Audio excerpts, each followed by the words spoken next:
आशा करता हूँ आप सब अच्छे होंगे। आज के इस डिस्कस में हम बात करेंगे आरएस इंटरव्यूज़ के दौरान पूछे गए उन महत्वपूर्ण क्वेश्चन की जो मेंबर्स के द्वारा डिफरेंट कैंडिडेट से यहाँ पे पूछे गए हैं। ये इंटरव्यूज़ का शेड्यूल जो है यहाँ पे कल से शुरू कर दिया गया था आरपीएससी के द्वारा, यानी कि 22 मार्च से मैं आपके सामने यहाँ पे बात कर रहा हूँ। कुछ क्वेश्चन यहाँ पे मैंने डाल दिए थे, कुछ क्वेश्चन यहाँ पे बचे हुए थे, तो इनको अपन इस सीरीज़ के माध्यम से कंप्लीट करेंगे। तो चलिए सबसे पहले क्वेश्चन की ओर अपन यहाँ पे चलते हैं। Which amendments for the free compulsory education for the 6 to 14 years ages के लिए कौन से अमेंडमेंट्स यहाँ पे किया गया था कॉन्स्टिट्यूशन में? तो इसके राइट आंसर की अगर बात करें तो 86 amendments act 2002 made elementary education a fundamental rights.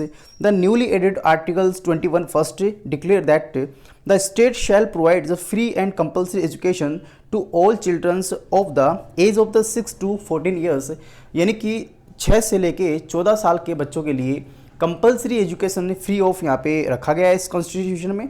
Next अगर बात करें तो इसी में आप लोग यहाँ पे देख सकते हैं 6 to 14 years in such manner the state में बी डिटरमाइन, ये हर स्टेट्स में ये वाला वैलिड होगा ये कॉन्स्टिट्यूशन। नेक्स्ट अगर बात करें नेक्स्ट क्वेश्चन की, तो यहाँ पे आप लोग देख पा रहे हैं जहरू खां मेवाती का संबंध किस वाद्य यंत्र से था? ये भी मेंबर्स के द्वारा यहाँ पे कैंडिडेट से पूछा गया है। तो इसके राइट आंसर की अगर बात करें तो ये सारंगी वाद्य यंत्र जो है इससे इनका संबंध था, तो ये आपके सुशीर वाद्य है। नेक्स्ट अगर बात करें आप सर्वप्रथम राजस्थानी शब्द का प्रथम प्रयोगकर्ता कौन था? सबसे पहले राजस्थान शब्द किसके द्वारा यहाँ पे उपयोग में लिया गया था? तो इसके राइट आंसर की अगर बात करें तो राइट आंसर आपका जॉर्ज तोमर जो है वो इसके राइट आंसर है। नेक्स्ट अगर बात करें तो नेक्स्ट क्वेश्चंस की, यहाँ पे राजस्थान सेवा संघ की स्थापना कब और कहाँ पे की गई थी राजस्थान में?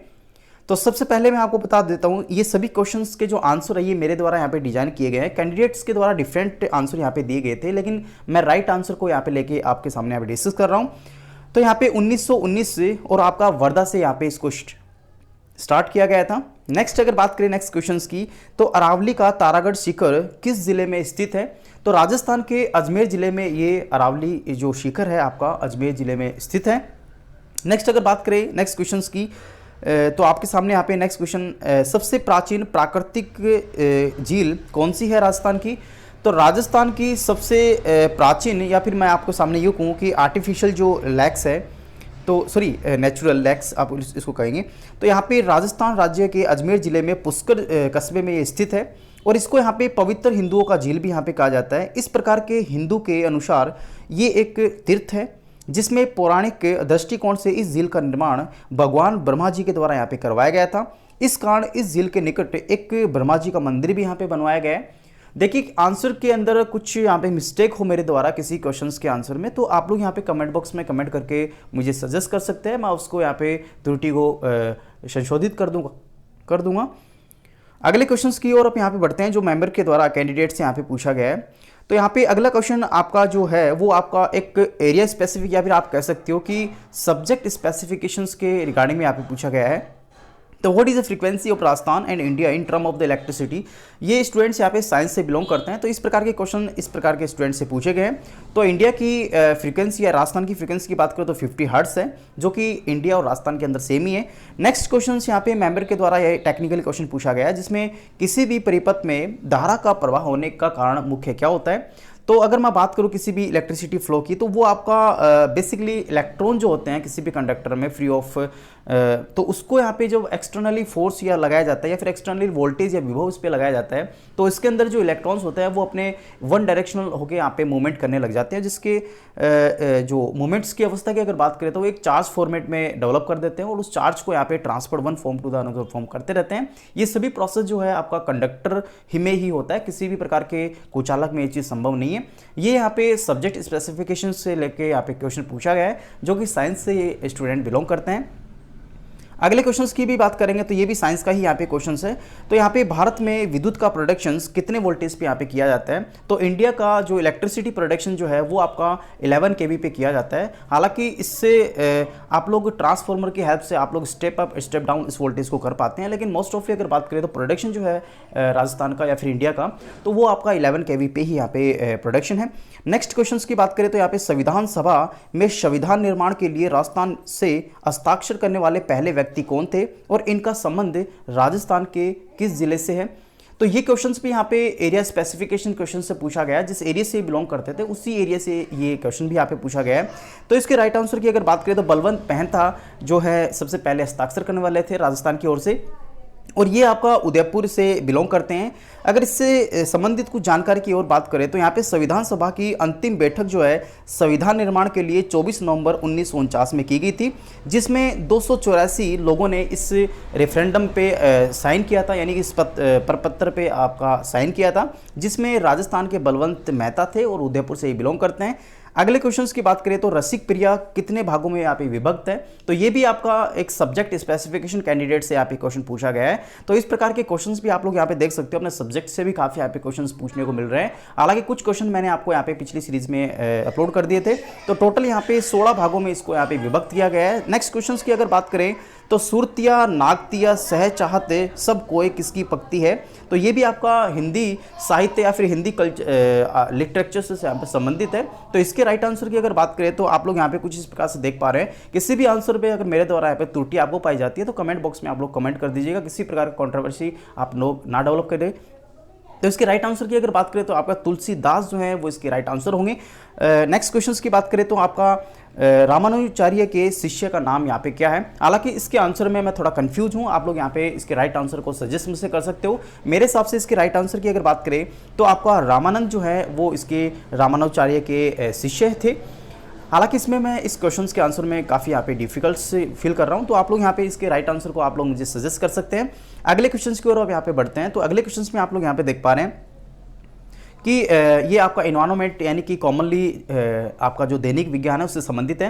एक पोषण स्तर से दूसरे पोषण स्तर में ऊर्जा का रूपांतरित लगभग कितना प्रतिशत यहाँ पे होता है। तो अगर मैं one form to the another forms the transfer of the energy that is only 10% also have a transfer in form of the energy.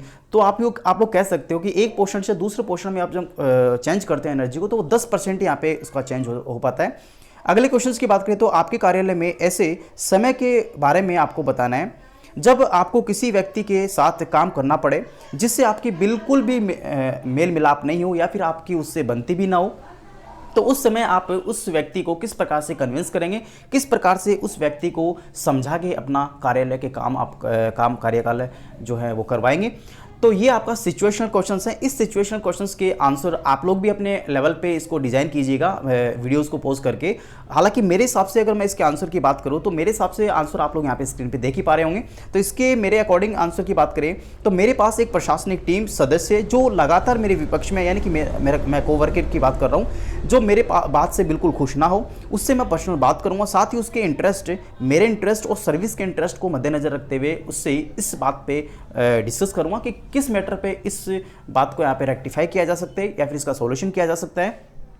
तो उसी के अकॉर्डिंग हम यहाँ पे उसके इंटरेस्ट को देखते हुए, सर्विस के इंटरेस्ट को देखते हुए या फिर अपने सेल्फ इंटरेस्ट को देखते हुए ये चीज़ आप लोग यहाँ पे करेंगे। तो आप लोग अपने आंसर्स को भी यहाँ पे अपने वेल तरीके से आप लोग मॉडिफाई करके या फिर डिजाइन करके आप लोग बना सकते हैं। अगले क्वेश्चन की ओर अपने यहाँ पे बढ़ते हैं। अगला क्वेश्चन भी आप लोग यहाँ पे स्क्रीन पे देख पा रहे हैं कि ये क्वेश्चन भी बैक टू बैक आपका सिचुएशनल क्वेश्चन है। इस प्रकार के क्वेश्चन भी आप लोग यहाँ पे अच्छे से प्रैक्टिस करके जाइएगा। आपने इस फील्ड्स को ही यहाँ पे करियर के रूप में क्यों चुना, यानी काफ़ी फील्ड्स आपको यहाँ पे प्रोवाइड्स होती हैं, डिफरेंट वैकेंसीज होती है, फिर डिफरेंट पोस्ट होती है, तो आप लोग इस फील्ड्स को ही अपने करियर के रूप में क्यों चुना। तो इसके राइट आंसर की अगर बात करें तो मेरे अकॉर्डिंग इसका राइट आंसर जो है वो आपका इस प्रकार के प्रश्न का जवाब देते समय आप सबसे पहले अपने स्कूल्स हो सकता है, अपने कॉलेजेस के अनुभव, एक्सपीरियंस, आपके जो एग्जाम्पल्स हैं वो आप लोग यहाँ पे शेयर कर सकते हैं। और ध्यान रहे कि जब आप लोग यहाँ पे जवाब दे रहे हो इंटरव्यू जो आपके मेंबर्स को, तो आपके माइंड्स में या फिर आपके क्वेश्चंस के आंसर में इस प्रकार का ऐसा फीलिंग नहीं होना चाहिए कि आप ये जो काम है या फिर आप ये जो इस सर्विस में आना जो चाहते हैं वो मजबूरी में आना चाहते हो या फिर आपका इसमें किसी प्रकार का इंटरेस्ट नहीं है या फिर इसके रिगार्डिंग में आप लोगों को किसी प्रकार की फीलिंग्स या फिर एक्सपीरियंस नहीं है, तो इस प्रकार के आप लोग डिजाइन ना करें। अगले क्वेश्चंस की ओर अपने आप बढ़ते हैं। तो भारत ने अपना पहला क्रिकेट विश्व कप यहाँ पे कब जीता था, तो ये आपका हॉबीज से रिलेटेड है, किसी स्टूडेंट्स की हॉबीज जो है वो क्रिकेट थी, तो उससे यहाँ से क्वेश्चन पूछा गया है, तो वो भी मैंने आपके सामने यहाँ पे शेयर कर रहा हूँ। तो इसके राइट आंसर की अगर बात करें तो पहला विश्व कप जो है आपका 1979 में यहाँ पे इंडिया ने जीता था। नेक्स्ट क्वेश्चन की बात करें तो ये भी आपका इंटरेस्ट हॉबी से है, तो आप लोग यहाँ पे देख लीजिएगा। क्रिकेट के इतिहास में पहली बार एक ओवर में 6 छक्के किसने यहाँ पे लगाए थे, यानी किस प्लेयर ने यहाँ पे 6 यहाँ पे एक ही ओवर में यहाँ पे लगाए थे। इसके राइट ऑप्शन की अगर बात करें तो आप लोग यहाँ पे राइट ऑप्शन देख पा रहे हैं कि गारफील्ड सोवर्स जो हैं वो आपने इसने सबसे पहले यहाँ पे एक ओवर में 6 छक्के यहाँ पे लगाए थे। तो यहाँ पे भी आप लोग यहाँ पे देख सकते हैं कि किस प्रकार के यहाँ पे हॉबी से क्वेश्चन पूछे जा रहे हैं। अगले क्वेश्चन की बात करें तो यहाँ पे किसी स्टूडेंट्स का कबड्डी हॉबीज था, तो कबड्डी से रिलेटेड यहाँ पे क्वेश्चन पूछा गया है कि कबड्डी से पर आधारित सॉन्ग्स कौन सा है जो अभी हाल ही में चर्चा में चल रहा है। तो कबड्डी कबड्डी कबड्डी ऐसा कुछ करके यहाँ पे सॉन्ग चल रहा है, तो आप लोग यहाँ पे इसके आंसर में भी यहाँ पे देख लीजिएगा। मेरे अकॉर्डिंग यहाँ पे कबड्डी कबड्डी ही वो सॉन्ग्स है। तो ये भी आपका इंटरेस्ट यानी कि आपकी हॉबी से यहाँ पे क्वेश्चन पूछा गया है। तो ये सभी सीरीज में आपके सामने फर्स्ट और सेकंड सीरीज यहाँ पे फर्स्ट डे की यहाँ पे कंप्लीट हो चुकी है। अगले अपने यानी कि आज के दिनांक की यानी 23 तारीख की जो सीरीज है वो जल्दी मैं आपके सामने शाम तक यहाँ पे अपलोड कर दूंगा। आशा करता हूँ वीडियो आपको काफी अच्छा लगा होगा, तो प्लीज लाइक और सब्सक्राइब करना बिल्कुल ना भूलें। साथ ही अपने फ्रेंड सर्कल में भी इस प्रकार के वीडियोज को शेयर कर दीजिएगा ताकि आपका सपोर्ट हमें मिलता रहे। थैंक यू, धन्यवाद।